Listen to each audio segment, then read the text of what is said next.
I want to talk to you about what is the many times missing from dysfunctional companies and dysfunctional teams and dysfunctional human beings, as well as present in highly functional, highly effective teams, organizations, and individuals. And it really is the practical advantage. And on the way there, I want to tell you a quick story since we were talking about flying, because I learn a lot, and I'm a student, lifelong student of humans, human behavior, and the organizations they build. And a couple of years ago, I was down in Nashville, had gone down there to work with an organization, and we got done early and headed to the airport, had lunch at the airport, and then we all split up going, and I would head up Concourse A to Gate A4, where Flight 1424 is going to take me home, nonstop friendship service to Chicago, Illinois, continuing service to Des Moines, Iowa, and I had my little ticket. And then I'm looking around now in airports, you look for where you can plug in to recharge something. And I'm looking around for that, and they made an announcement that it was going to be out at 3:40, 1424 Chicago. Now it was 2:40, it wasn't 1424, it was 12:42. It wasn't Chicago, but it said Denver, but this flight was originating east of the Mississippi, and I'd done this before. So I know, even though it says Denver, it's going to go through Chicago because I've done this before. So I walked up to the nice person at the counter, and they also had announced that the system was down, right? So now it's like a Star Trek episode. The system is down, and we're going to have to rely on, just human cunning and ingenuity to make our way through it. And I walked up and I said, hey, I was on the later flight. Could I get home a little earlier? And they took my ticket and they started checking me in. And my ticket said, Chicago, Des Moines. And they said, sure. Oh, by the way, we have a family who wants to sit together. Can we put you up in first class? I said, well, if it'll help you. And all the way, they handed me back my ticket, and they're announcing all the time, Denver, Colorado, but I've done this before, right? And pretty soon, we're now boarding, get on the airplane, you see where this is going. All the while, they're announcing Denver, but I've done this before. I sit down in my favorite seat, they bring me something, to drink and pass the time, and we're yucking it up, and all the while, 1424 flight, 1242 flight, Denver, Colorado, 321 off into the friendly skies. We go. 1242, just settles there, and it's cruise course at 35,000 feet, and then it makes this big left-hand turn. About somewhere maybe St. Louis over the Mississippi River, and I'm thinking, you don't have to turn to go to Chicago. No, you just go right up the street to Chicago. We don't have, and just as we reach cruise altitude, ding, the sign for the seatbelts, light went off overhead. The light in my head went on. That, click, you're on the wrong airplane. Now what are you going to do? So I looked around the cabin, and many truths in life are like our declaration, self-evident. And the person who was working that section of the aircraft, I walked up to her, and it was clear to me, it was self-evident, she was an experienced flight professional. My situation was not going to rattle her. She'd been around the block a time or two, and she's getting things ready. I said, excuse me. She said, can I ask you a question? She said, sure. I said, how often do people get on the wrong airplanes? And she said, well, it used to happen a lot more than it has since, but I'd say maybe once a year. I said, So how long has it been since she said, I think about a year. Why do you ask? And I handed her my boarding pass. And when she looked at it, all of the life drained out of her face. And she looked at me, and she looked at it, and she looked at me, she said, oh, I'm so sorry. I'm so sorry that we let this happen to you. Do you have any idea how many safety checks, how many federally mandated safety checks failed to catch this mistake of ours? I said, no, exactly how many did fail. And then we decided the next course of action was to get on the airphone. It was an older airplane, still had that. And so, because the pilot's not going to come, because they don't care. And so we called the $8 a minute, phone to United, and about $24 worth of hold later. Oh, hi, hey, Mr. Craig, are you calling me from flight 1420? Oh, fine, thank. No, I'm calling you from 1242 on my way to Denver. Now, this lady could have said, because things are self-evident, she could have questioned my judgment, my fitness for traveling alone, or anything like that. Instead, she said, I'm so sorry we let this happen to you. And she okay, we'll get you home. You'll just be 90 minutes later, and you'll get more miles this way. Great, that's just what I wanted. Okay, we got you set. Is there anything else I can do for you? I said, no, I think she said, how do you get home from the airport? Does somebody come pick you? I said, yeah, my wife usually comes and picks me up. She said, I tell you what, we'll have a car, we'll take you home, and she could have the night off. And I said, okay. So they called my wife, rang at the Clegg house. Hello, Mrs. Clegg? Yes. Is your husband Tom Clegg? Yes. This is United Airlines calling. No. Now this lady could have said many accurate things about my fitness for being out in public by myself, or her desperation back in those college years of selecting lights for the mate or something like that. Instead, she said, I don't know how to explain this to you other than simply to say, we have inadvertently misrouted your husband this evening. That's a pretty classy way of saying he wasn't bright enough to get on the right airplane, isn't it? Oh, no, and she said, he said that you were going to come pick him up. Yeah, so take the night off. We'll bring a car around. We lost him once. We won't lose him again. We promise you. She said, gee, thanks. Meanwhile, back at 35,000 feet, I've become a celebrity on board the airplane. That's right. Everyone's wanting to come up front and look at the Village Idiot and tell me their travel woes and stories, as if I cared.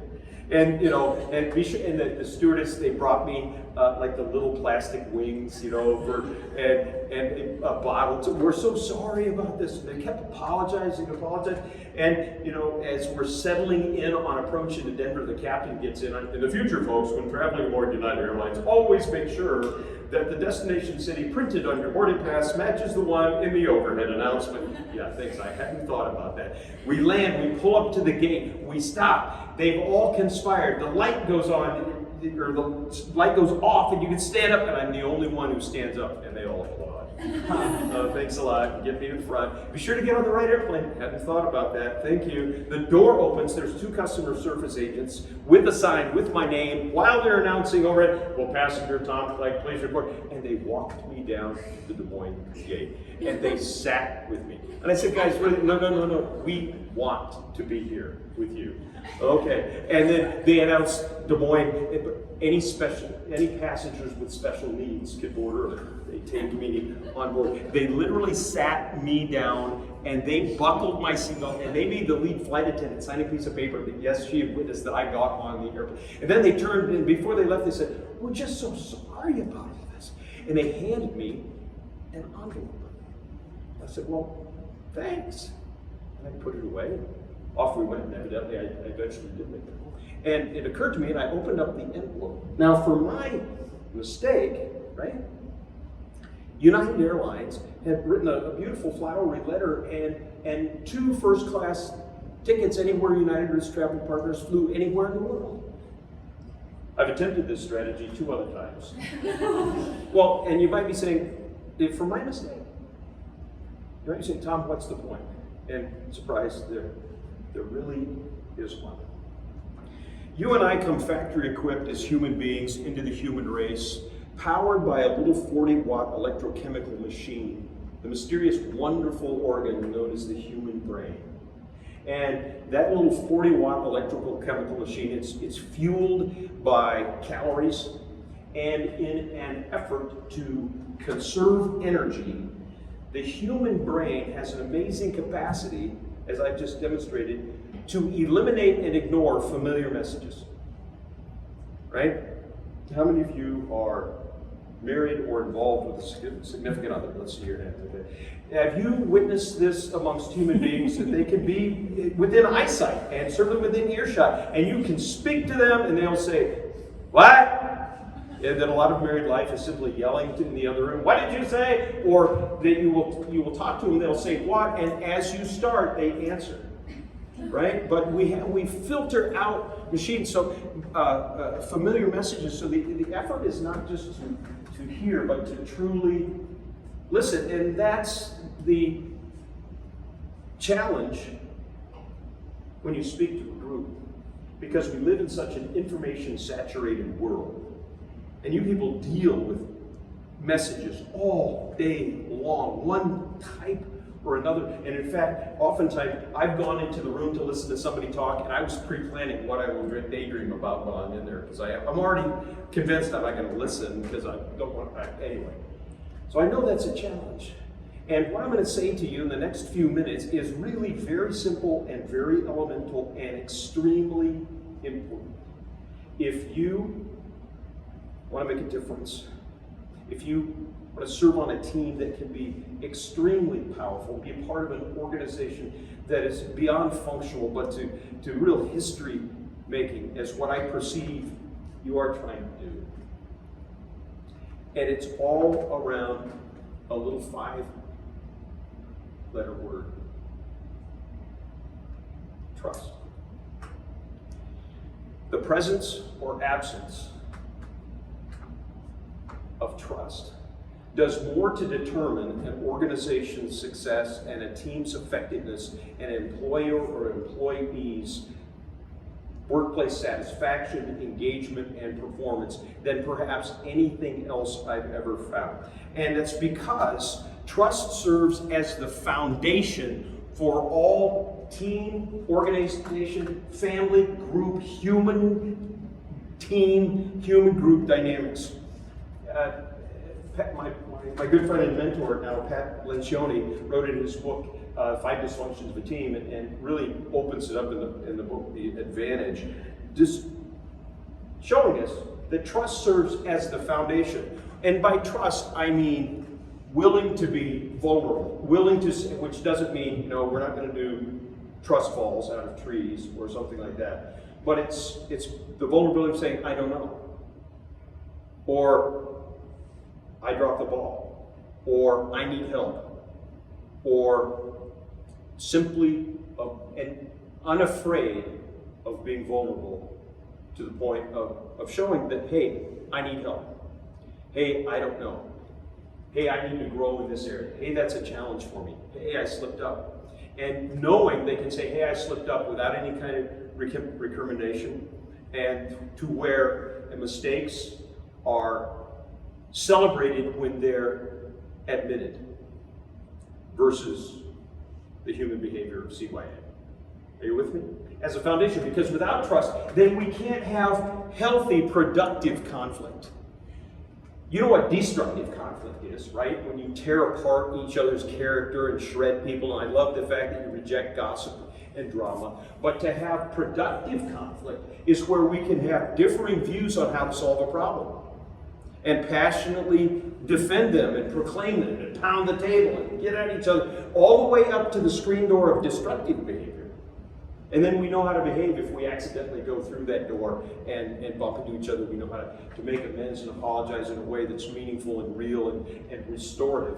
But without trust, all you will end up with is destructive conflict. On top of that, without trust, we can't have productive conflict, without which we can never call people to, or even ourselves, participate in true, all-in commitment.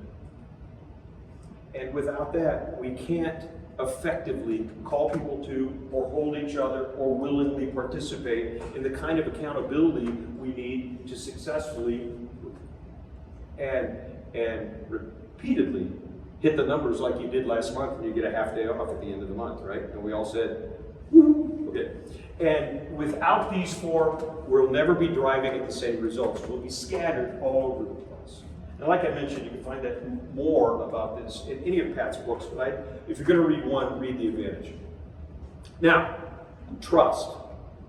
How can we build trust in our organization? If there's one question I'm asked more than any others by senior leaders and team leaders, department leaders, it's when they recognize, hey, maybe the trust in our area is a little wobbly. We don't see the behavior of being willing to ask for help or admitting fault or admitting that kind of thing. How can we build trust?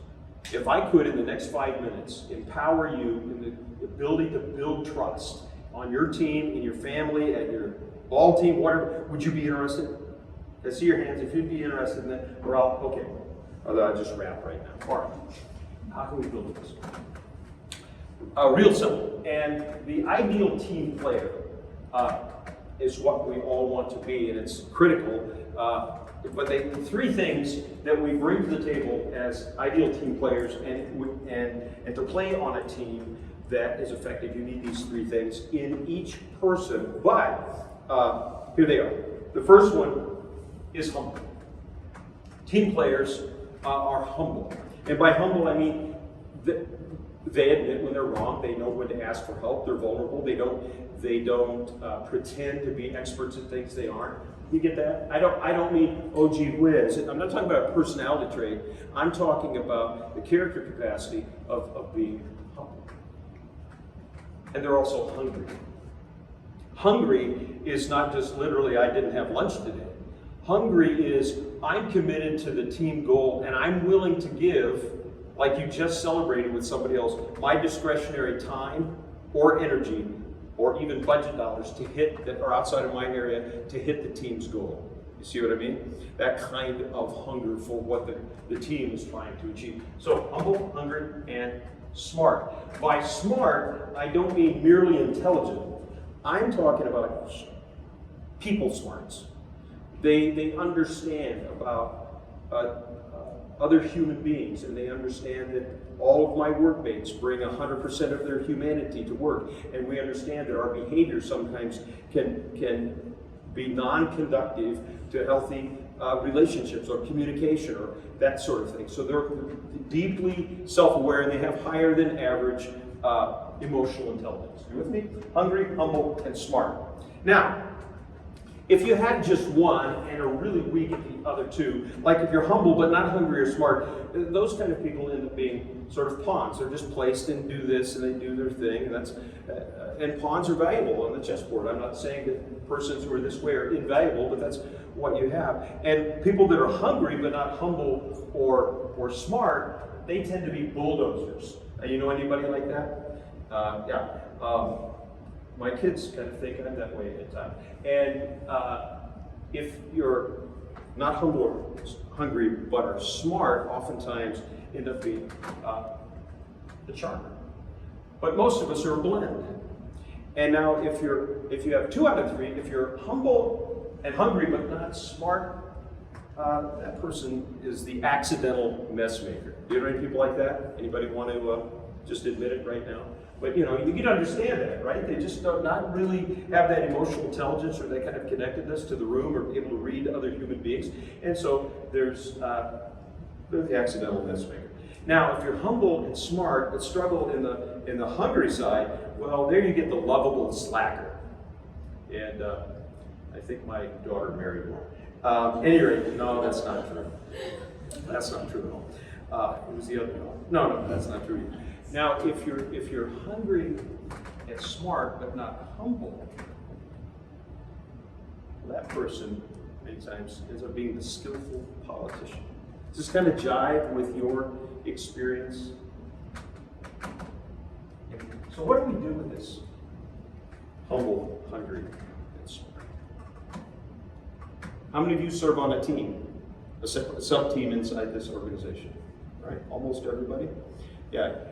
What I want you to do is apply this in your next team meeting, and you can elevate the level of trust on your team. Simply go around the table and ask, of these, which one is your top? What's your middle? And what's your bottom one? Well, yeah, sometimes I end up looking out just for myself and not really the rest of the team, so, humble's kind of my bottom one. Or, I get what I get done, and then I'm just headed for the door. So, like, hungry is kind of where I'm waiting. And I just don't understand people, and I know that smart is kind of my bottom one, right? Because we can't be all fabulous at each one. So, do you understand the assignment? Simply self-inventory, 1, 2, 3, and then go around the table and talk about what your number 3 is. Like I just did. Now, that's a great vulnerability exercise, but let's put it, dress it in denim and put it in shoe leather. What do you do with that? Would you be willing to receive from the rest of your team coaching where you're weak? In other words, Charlie, when you said that whole thing about humble, and but you know, the whole presentation, you made it all about you and you forgot the team. That's that thing you do. Oh, wow. Thanks. You know, Sally, I saw you pack up and take off before quitting time. That's that thing you do when you said, Hungary is just not where I'm strong. Can you work with me? Or, you know, Delbert, we've just got to talk, because you seem like you're just not even present with other people. Whatever. Would you be willing to provide that coaching to each other? More importantly, would you be willing to receive it? Because remember, this is all about getting better as a team. To receive that kind of coaching, would you be willing, feedback, would you be willing to embrace it? And most importantly, would you be willing to expect it? I double dog dare you, and I money back guarantee you, if you practice this in the next 30 days, you will see your capacity to trust one another on a team rise geometrically. And that, friends, is what I've discovered in 30 years of working with organizations of all kinds, traveling about 225,000 miles every year, makes all the difference in the world. Because without trust, we will never get where we're wanting to go. But with trust, a team will outperform an individual at everything, every time. Now you could trust what I said and believe it just on face value, or you could take it and put it to work and find out for yourself that what I'm talking about is absolute concrete truth and is the competitive advantage that individuals can bring to the team of not only being trustworthy, but able to trust others, where teams can lean in and trust one another, and then where we as an organization can trust each other, empower leadership, and move forward to hit the goals that we want to make, to live the lives that we want to live. It's been unbelievably cool to be with you today. I hope that you'll remember this and put it to work. And when you do, just send me a text and say, hey, we've learned to trust each other just a little bit more. Thanks a lot.